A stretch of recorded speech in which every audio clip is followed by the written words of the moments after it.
আমরা প্রতি বছরই আপনাদেরকে এই সময় আসলে স্মরণ করাবার চেষ্টা করি। নতুন বছরের প্রথম মুহূর্তকে, প্রথম দিনটিকে বিশেষভাবে উদযাপন করবার, আনন্দ উল্লাস এবং হৈহুল্লোড় করে কাটাবার এই কৃষ্টি, এই সংস্কৃতি এসেছে শত শত হাজার হাজার বছর আগে অগ্নিপূজকদের থেকে।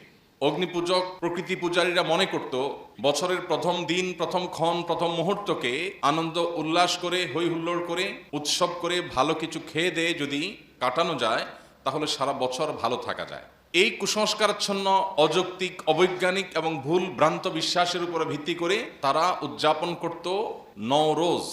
রোজ মানে দিন, মানে নতুন, নওরোজ মানে হলো নতুন দিন। মূলত নওরোজ নামে এই নববর্ষ বা বছরের প্রথম প্রহর, প্রথম দিন, এই নতুন দিনটাকে উদযাপন করবার এই সংস্কৃতি অগ্নিপূজকদের থেকে আমাদের এখানে এসেছে, গোটা বিশ্বময় ছড়িয়েছে। পরবর্তীতে অগ্নিপূজকদের এই সৃষ্টি, এই সংস্কৃতিকে ধারণ করেছে খ্রিস্টানরা। খ্রিস্টীয় বর্ষ যখন শুরু হয় তখন বিশ্বব্যাপী খ্রিস্টানদের মধ্যে এটিকে উদযাপন করবার, বিশেষভাবে উৎসব উল্লাস করে কাটাবার একটা কৃষ্টি আজ আমরা গোটা দুনিয়াতে দেখতে পাচ্ছি। প্রশ্ন হলো, নববর্ষ উদযাপনের এই যে প্রক্রিয়া, এই যে পদ্ধতি, এটা কতটা যৌক্তিক, এটা কতটা গ্রহণযোগ্য? সর্বপ্রথম যে বিষয়টি চলে আসে সেটা হলো, যে বিশ্বাস থেকে নববর্ষ বা বছরের প্রথম মুহূর্তকে উৎসব করে, উল্লাস করে, হৈহুল্লোড় করে কাটানো হয়, সেই যৌক্তিকতা বা সেই দাবি, এটা যে অসার, সেটা যে বিভ্রান্তি, সেটা যে নিছক কুসংস্কার, সেটা বোঝার জন্য কোনো পণ্ডিত হওয়ার প্রয়োজন নেই। সবচেয়ে দুঃখজনক অধ্যায় হলো, আমাদের সমাজের যে অংশটা নিজেদেরকে তথাকথিত বিজ্ঞান মনস্ক বলে দাবি করে, যারা মনে করে যে তারা বিজ্ঞান মনস্ক, তারা সবকিছু বৈজ্ঞানিক বিশ্বাস, অভিজ্ঞতার ভিত্তিতে তারা করে থাকে, সেই মানুষগুলোই মূলত 31st নাইটের এই উন্মাদনায় গা ভাসায়। একদিকে যারা নিজেদেরকে বিজ্ঞান মনস্ক বলছে, অপরদিকে তারা নতুন বছরের প্রথম মুহূর্তে হৈ হুল্লোড় করছে। কেন হৈ হুল্লোড় করছে? এই প্রশ্ন যদি আমি আমার সে সকল তরুণ বন্ধুদের কাছে রাখি, আমি জানি না তারা কি উত্তর দিবেন। প্রত্যেকটা হাসির একটা কারণ থাকে, প্রতিটা কান্নারও একটা কারণ থাকে। কোনো না কোনো কারণ ছাড়া মানুষ হাসলে বা কান্না করলে তাকে মানুষ সুস্থ মানুষ বলে না। প্রতিদিনই রাত 12টা 1 মিনিট আসে, আপনি 365 দিনের অন্য কোনো দিন রাত 12টা 1 মিনিটে হৈ হুল্লোড় করেননি, আনন্দ উৎসব করেননি। 31শে ডিসেম্বর দিবাগত রাতে 12টা 1 মিনিটে কি এমন হয়েছে যার ফলে আপনি আনন্দ উৎসবে মেতে উঠছেন 12টা 1 বাজার সাথে সাথে? এই আনন্দের কারণটা কি? কি এমন ঘটেছে যে আপনি খুশি হয়ে গেছেন? উত্তর হয়তো আসবে যে একটা নতুন বছর আসছে। তো একটা নতুন বছর আসলে যদি আনন্দিত হয়, তাহলে যে মুহূর্তে একটা নতুন বছরকে আপনি ওয়েলকাম করছেন, ঠিক তার 1 মুহূর্ত আগেই একটা বছর গত হয়েছে। কারোর আগমন যদি আপনার আনন্দের কারণ হয়, তাহলে তার বিদায় আপনার বেদনার কারণ হবে। এই সহজ কথাটা বোঝার জন্য কোনো শিক্ষিত মানুষ হওয়ার দরকার নেই। যে ব্যক্তি আসলে আপনার খুশি হয়, তার বিয়োগ, বেদনা, তার বিরহ, তার বিদায়, এটা আপনার কষ্টের কারণ হবে। 1 মুহূর্ত আগেই একটা বছর শেষ হয়ে গেল, সেজন্য তো আপনি কাঁদেন নাই, সেজন্য তো আপনি বেদনাহত হন নাই, সেজন্য তো আপনি কষ্ট পান নাই। তাহলে নতুন বছর আসছে, সেজন্য আপনি খুশি হচ্ছেন কোন যুক্তিতে? সকল নতুন কি মানুষের আনন্দের কারণ? নতুন কিছু আসলেই কি মানুষ আনন্দ করবে, উৎসব করবে? জীবনে প্রথম কেউ বাঘ এবং সিংহের মুখোমুখি হয়েছে সরাসরি, প্রথম, ফার্স্ট টাইম, কি বলেন?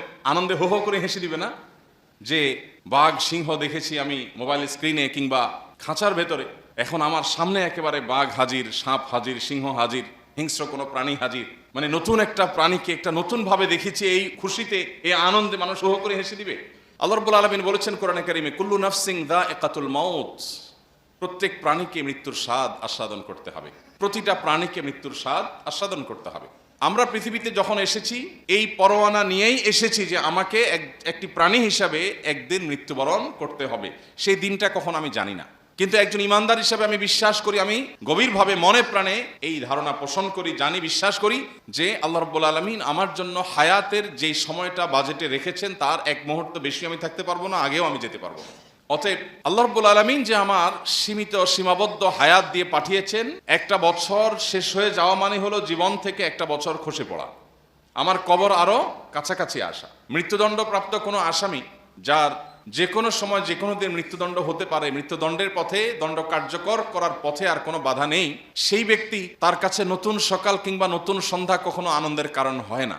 কারণ সে জানে একটা সকাল আসা মানেই হলো তার জীবন থেকে একটা রাত শেষ হয়ে গেল, হতে পারে সে আর কোনো রাত পাবে না। একটা সন্ধ্যা আসা মানে হলে হয়তোবা তার জীবন থেকে সর্বশেষ দিনটি পার হয়ে গেল, আর কোনো সূর্যের আলো সে দেখবে না।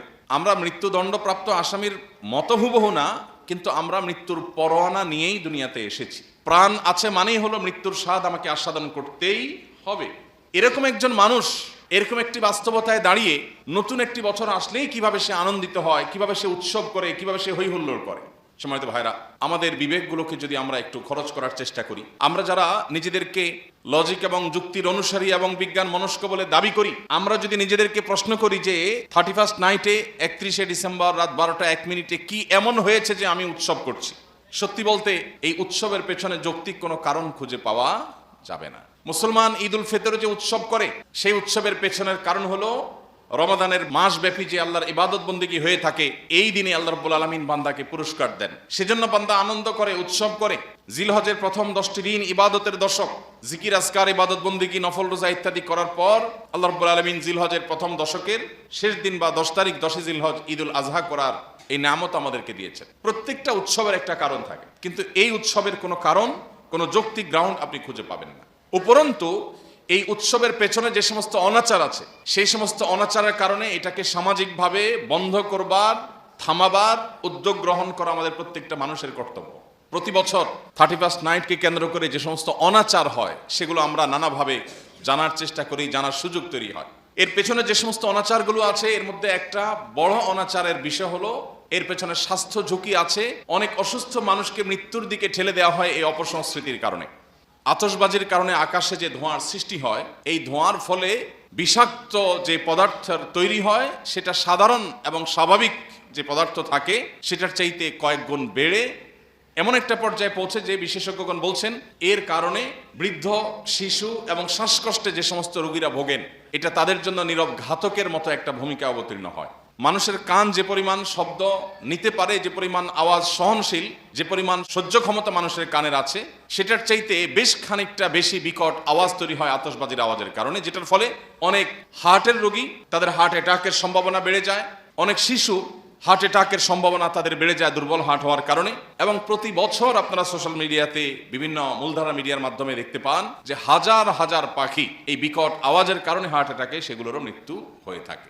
2025-এর পৃথিবীতে, আধুনিক পৃথিবীর সভ্যতার দাবিদার এই পৃথিবীর বাসিন্দারা কেউ গভীর রাতে বিকট আওয়াজে, আতশবাজির বিষাক্ত ধোঁয়া এবং বিকট আওয়াজ দিয়ে মানুষ তো মানুষ, শিশু, বৃদ্ধ, হার্টের রোগী, শ্বাসকষ্টের রোগী, অসুস্থ মানুষ এবং হাজার হাজার পাখির মৃত্যুর কারণ হবে, কষ্টের কারণ হবে, এটা কোনো সভ্য সমাজে গ্রহণযোগ্য হতে পারে না।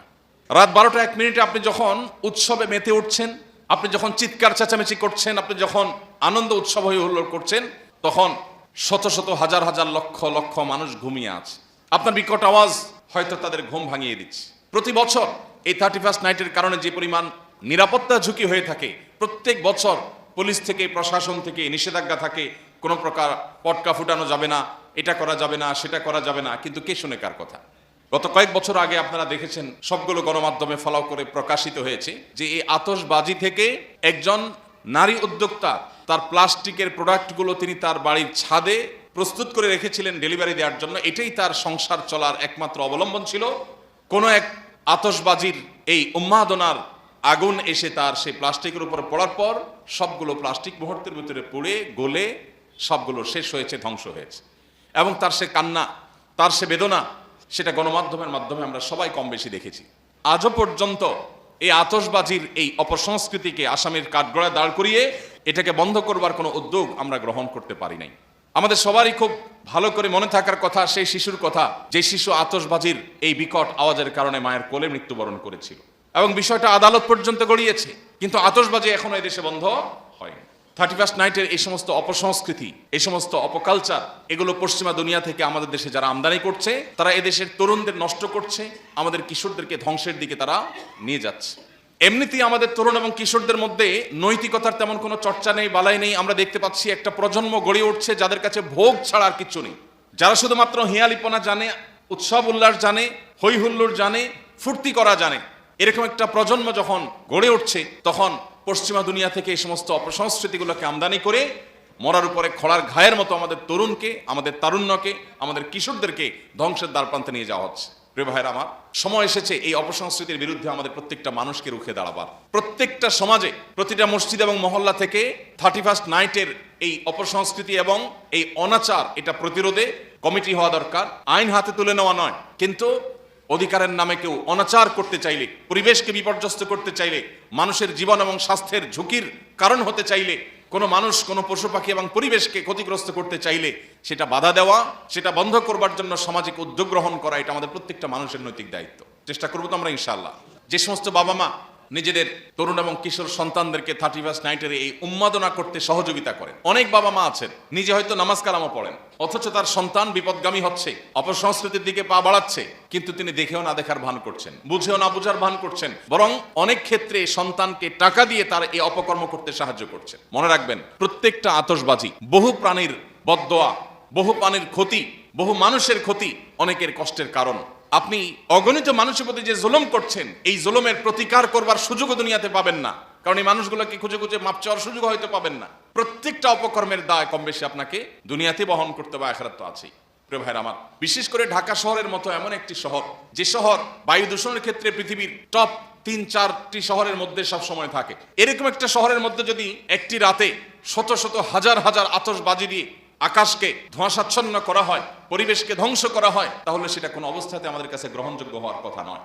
যে ঢাকা শহরের উপর দিয়ে পরিপূর্ণরূপে বৈদ্যুতিক তারের জাল বিছানো আছে, আমরা যেদিকে তাকাই আমাদের মাথার উপরে বৈদ্যুতিক তারের বিশাল জাল নেটওয়ার্ক গোটা ঢাকা শহর জুড়ে আছে। চিটাগাং শহর, বড় বড় শহরগুলো সবগুলো বৈদ্যুতিক তারের জালের নিচে।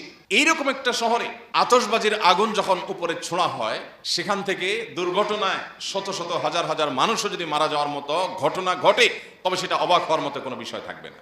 এই সব কিছু জেনে বুঝে আমরা যেন দেখেও না দেখার ভান করছি। আমরা গেল সপ্তাহে বলেছি, একজন মুসলমান তিনি সৎ কাজের আদেশ এবং অসৎ কাজে বাধা প্রদান করতে হবে। শুধু ব্যক্তিগত নেকামল দিয়ে কেউ আল্লাহর কাছে প্রিয় পাত্র বা মুত্তাকি বা ভালো মুসলমান হতে পারবে না। ভালো মুসলমান হওয়ার জন্য আমাকে অন্যায়ের বিরুদ্ধে কথা বলতে হবে, অন্যায়ের বিরুদ্ধে অবস্থান নিতে হবে। আমি জানি এটা অন্যায়, কিন্তু আমি মুখ খুলছি না, আমার নিজেকে নিয়ে আমি ব্যস্ত আছি, এটা স্বার্থপর মানুষের কাজ, এটা কোনো মুসলমানের কাজ হতে পারে না। আমরা প্রত্যেক মুসলমান যদি আজ অসৎ কাজে বাধা প্রদান করবার এই কাজটাকে সঠিকভাবে আঞ্জাম দিতাম, তাহলে সমাজে এই সমস্ত অনাচার ঘটতো না। আপনি গান শুনবেন, আনন্দ উৎসব করবেন, ফুর্তি করবেন, এটা একান্ত আপনার ব্যক্তিগত বিষয়, কিন্তু আপনার আনন্দ উৎসব আমার বেদনার কারণ হতে পারে না, আপনার ফুর্তি আমার কষ্টের কারণ হতে পারে না।